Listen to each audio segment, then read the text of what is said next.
Kinito, what does, let's say he gets drafted, like, what would be like an entry level salary, potential salary for Kai? Okay, Diane, what I did was, in anticipation of that question, I looked over the salaries of the rookies that played in the NBA this season. And the last draft pick of the first round of this season got a first-year salary of $1.6 million. And that translates to, close to 80 million pesos a year. And that's what Kai Soto is going to get if he's drafted in the first round, at the very least. So he could go higher. The salary of every player in an NBA team also depends on the team's salary cap. Right. So the team has to manage all the salaries of those players, and they have to be within the cap. If they're over the cap, then they have to pay what they call a luxury tax to the NBA to make up for that override of the salary cap. But so, in answer to your question, it is no lower than about 18 million pesos a year for Kai Soto if he's drafted in the first round. We want to throw this question out to Joel. Joel, there's a temptation, of course, to compare Kai with different NBA players. But I sort of want to ask you this question about Wang Zhizhi and Zhou. Now, they are 7-footers. They made it to the NBA. They didn't enjoy long NBA careers. Now, what makes Kai different from both of those players that gives you the confidence that he will embark on a long and enjoyable NBA career? Well, first off, he's a lot better looking. Okay, that's the first thing. Okay, but secondly, I think his basketball IQ.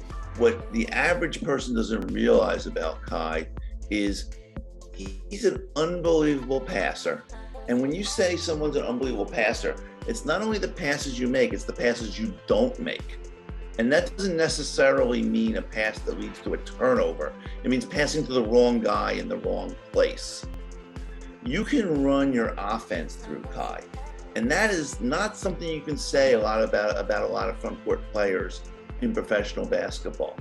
He's got an unbelievable basketball IQ. Forget the skills, and he's actually a very good athlete, okay?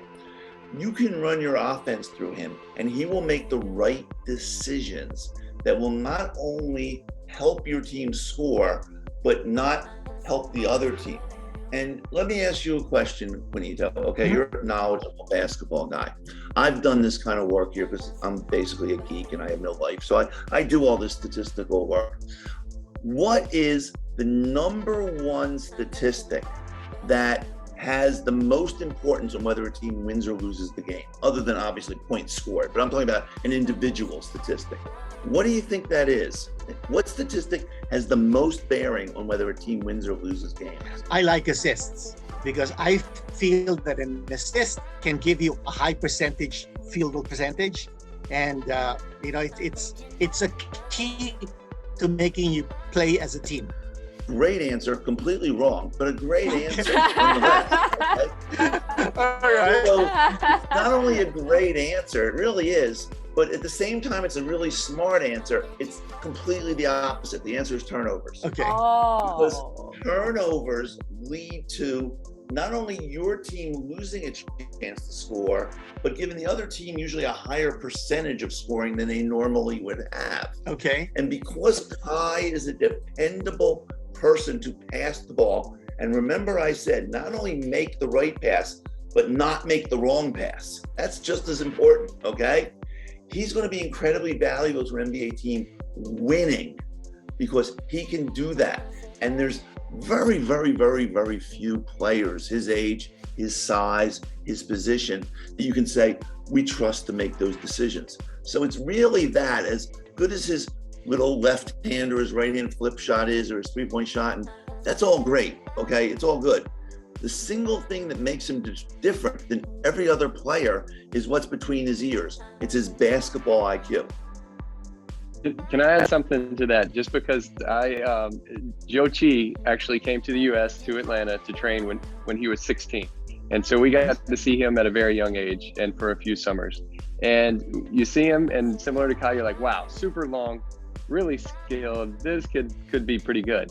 However, very quickly, we changed his name from Zhou Chi to Zhou Cheater, because he would cheat. So if you ask him to run a down and back, he would stop before he got to the line and turn around and come back. If you asked him to, do a deep slide, he'd do a half one. And so, there's a different approach to Kai. Kai is about getting better, and he takes things seriously. And I think that's the difference. Like you can see that in him and who he is, and on the court, off the court, he's going to be successful. So that to me was a really neat kind of point that I can see a big difference between him and Zhou.